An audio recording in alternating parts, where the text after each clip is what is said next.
ভারতের seven sisters রাজ্যগুলো চারদিক থেকে ভূমিবেষ্টিত হবার কারণে এই অঞ্চলে পণ্য পরিবহন এবং ভারতের কেন্দ্রীয় সরকারের নিয়ন্ত্রণ প্রতিষ্ঠা করা বেশ চ্যালেঞ্জিং। দীর্ঘদিন থেকেই একটি কনস্পিরেসি থিওরি বা ষড়যন্ত্র তত্ত্ব প্রচলিত রয়েছে যে ভারত যদি বাংলাদেশের পার্বত্য চট্টগ্রাম দখল করে নেয় তাহলে ভারতের সেভেন সিস্টার্স সরাসরি বঙ্গোপসাগরের সাথে সংযুক্ত হতে পারবে, যার ফলে এই অঞ্চলের মূল সমস্যা চিরতরে সমাধান হয়ে যাবে। সেই ষড়যন্ত্র তত্ত্ব বাস্তবায়ন প্রক্রিয়ার অংশ হিসেবে সাম্প্রতিক সময়ে ফেনীর নজিরবিহীন মানবসৃষ্ট বন্যা এবং পার্বত্য অঞ্চলে আদিবাসী বনাম বাঙালি সহিংসতার পেছনে ভারতের জড়িত থাকার বিষয়টি একেবারে উড়িয়ে দেওয়া যায় না। ভারত কিভাবে চট্টগ্রাম দখল করতে পারে এবং তার ফলে এই অঞ্চলের ভূরাজনৈতিক বাস্তবতায় কেমন পরিবর্তন আসতে পারে সে সম্পর্কে আলোচনা করা হবে কি কেন কিভাবে এই পর্বে। কি কেন কিভাবে চ্যানেলে আপনি নতুন হলে অনুরোধ করব সাবস্ক্রাইব করে বেল আইকনটিতে ক্লিক করুন।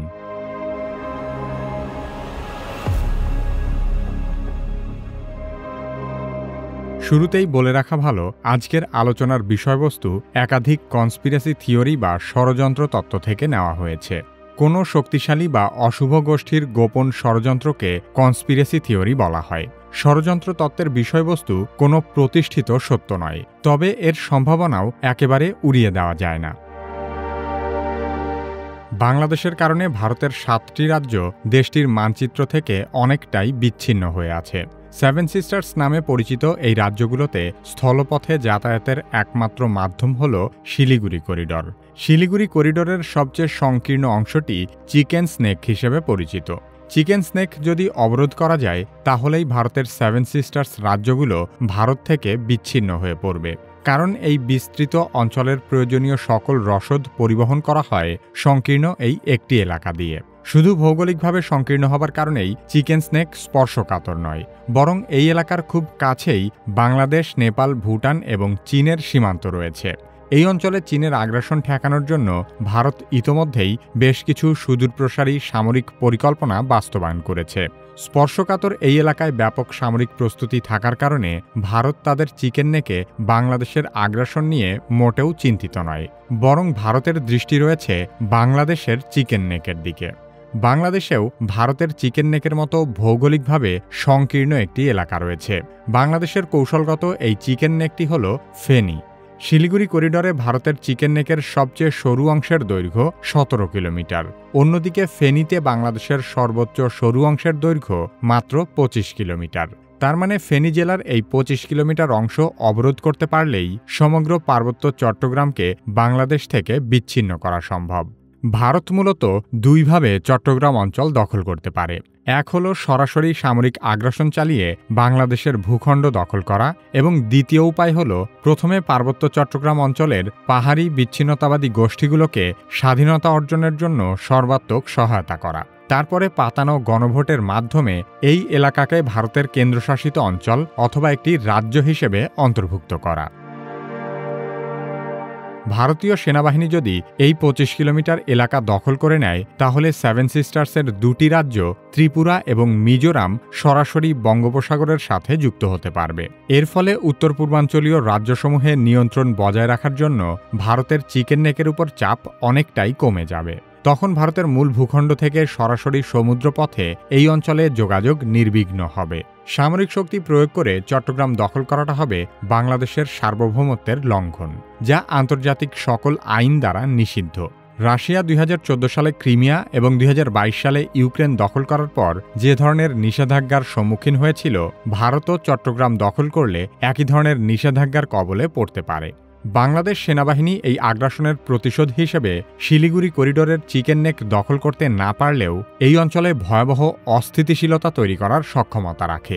শুধু তাই নয়, ভারত এবং বাংলাদেশের দীর্ঘ 4000 কিলোমিটারেরও বেশি সরাসরি স্থল সীমান্ত রয়েছে। এই বিস্তৃত সীমান্ত অঞ্চল যে ধরনের আক্রমণের শিকার হবে তা প্রতিহত করতে গিয়ে ভারতীয় নিরাপত্তা বাহিনীকে নাস্তানাবুদ হতে হবে। একটি বৃহৎ দেশ হিসেবে কোনো নির্দিষ্ট ফ্রন্টে যুদ্ধক্ষেত্রে ভারত বাংলাদেশের চেয়ে এগিয়ে থাকলেও এত বিস্তৃত অঞ্চল জুড়ে সামরিক এবং বেসামরিক অস্থিতিশীলতা নিয়ন্ত্রণ করার মতো সক্ষমতা শুধু ভারতের কেন, পৃথিবীর অন্য কোনো দেশেরই নেই। তাছাড়া এত বড় মাপের সামরিক আগ্রাসন চালানো এবং নিরাপত্তা ঝুঁকি প্রতিহত করতে ভারতের বিলিয়ন বিলিয়ন ডলার খরচ হবে। এমনিতেই ভারতের অর্থনীতি খুব একটা ভালো অবস্থানে নেই। সামরিক আগ্রাসন চালানোর ফলে যে ধরনের অর্থনৈতিক বিপর্যয় তৈরি হবে তা ভারতের জনগণও ভালোভাবে দেখবে না। তার উপর আন্তর্জাতিক নিষেধাজ্ঞা সহ সবকিছু মিলিয়ে ভারতের অর্থনীতি ধুলোয় মিশে যেতে পারে। যতটুকু লাভের জন্য তারা চট্টগ্রাম দখল করবে, সমগ্র ভারত জুড়ে তার চেয়ে আরও অনেক বেশি ক্ষতি হবার আশঙ্কা রয়েছে। বাংলাদেশের ভূখণ্ড দখল করার জন্য সরাসরি সামরিক উপায় অত্যন্ত ঝুঁকিপূর্ণ। সে কারণে ভারত ভিন্ন কূটকৌশলের আশ্রয় নেওয়ার সম্ভাবনাই সবচেয়ে বেশি। পার্বত্য চট্টগ্রাম অঞ্চলের বিচ্ছিন্নতাবাদীদের মদদ দেওয়ার মাধ্যমে এই এলাকা দখলের জন্য সিকিম মডেলকে আদর্শ হিসেবে নেওয়া যেতে পারে। ভারতীয় গোয়েন্দা সংস্থা রয়ের সহায়তায় সিকিমের জনগণের মধ্যে রাজতন্ত্র বিরোধী মনোভাব সৃষ্টি করে একটি প্রহসনমূলক গণভোটের মাধ্যমে স্বাধীন সিকিম রাষ্ট্রকে ভারতের ২২তম রাজ্য হিসেবে অন্তর্ভুক্ত করা হয়েছিল।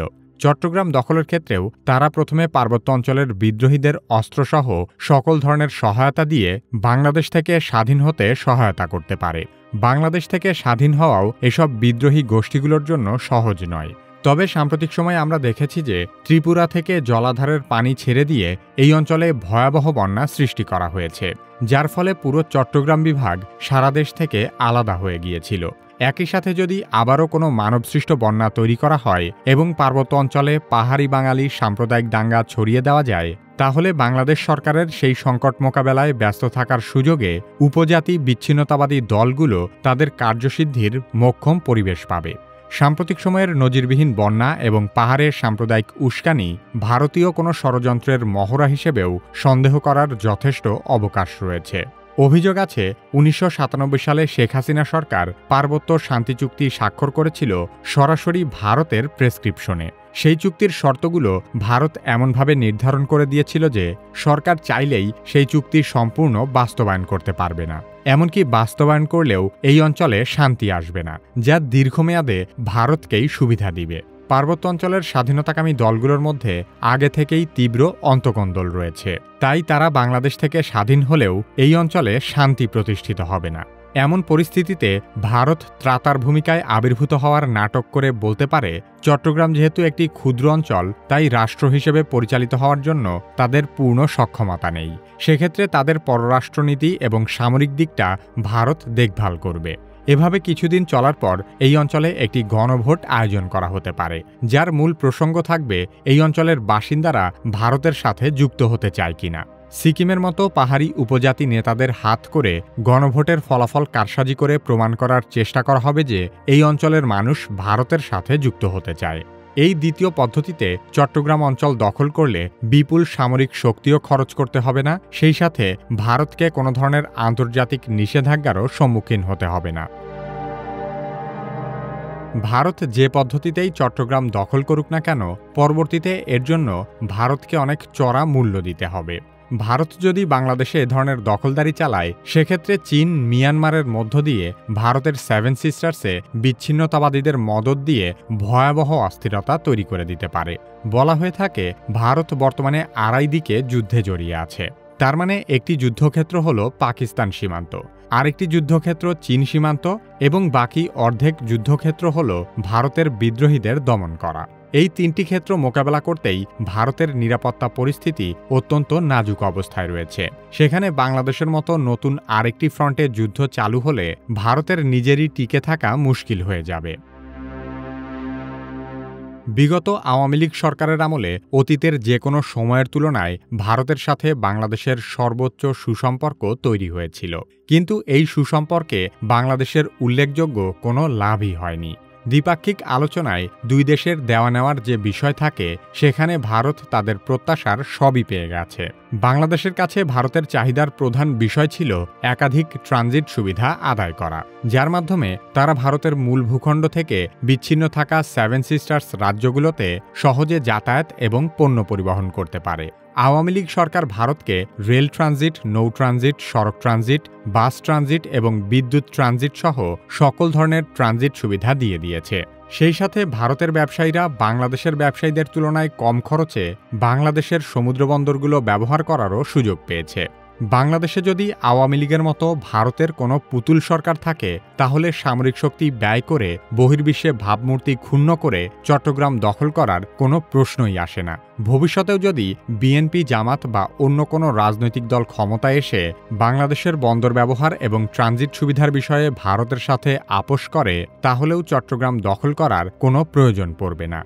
ভারত চট্টগ্রাম দখল করবে বিষয়টি শুনতে খুব অস্বাভাবিক মনে হলেও বিশ্ব রাজনৈতিক পরিমণ্ডলে একটি দেশ আরেকটি দেশ বা তার অংশবিশেষ দখল করা মোটেও অস্বাভাবিক কোনো বিষয় নয়। বিগত কয়েক বছর ধরে খোদ ভারতেরই লাদাখ এবং অরুণাচল প্রদেশের বিস্তীর্ণ অঞ্চল ধীরে ধীরে দখল করে আসছে চীন। ভারতের মতো এক পারমাণবিক শক্তিধর দেশের ভূমি দখল করলেও এর জন্য চীনকে কোনো ধরনের আন্তর্জাতিক সমস্যার মুখে পড়তে হচ্ছে না। তাছাড়া ইউক্রেন দখল করে ব্যাপক নিষেধাজ্ঞার মুখে পড়লেও রাশিয়া এখনও পর্যন্ত ভালোভাবেই টিকে আছে। তাই ষড়যন্ত্র তত্ত্ব বলে এসব সম্ভাবনা একেবারেই উড়িয়ে দেওয়া মোটেও ঠিক হবে না এবং বাংলাদেশ সরকারের উচিত হবে সম্ভাব্য কূটকৌশলগুলো চিহ্নিত করে বাংলাদেশের ভৌগোলিক অখণ্ডতা রক্ষা করার ব্যাপারে সকল ধরনের প্রস্তুতি গ্রহণ করা। আমাদের ভিডিওগুলো ফেসবুকে দেখতে চাইলে কিভাবে ফেসবুক পেজ লাইক এবং ফলো করুন। পরবর্তী ভিডিও আপলোড হওয়ার সাথে সাথে দেখতে চাইলে কিভাবে সাবস্ক্রাইব করে বেল আইকনটিতে ক্লিক করুন।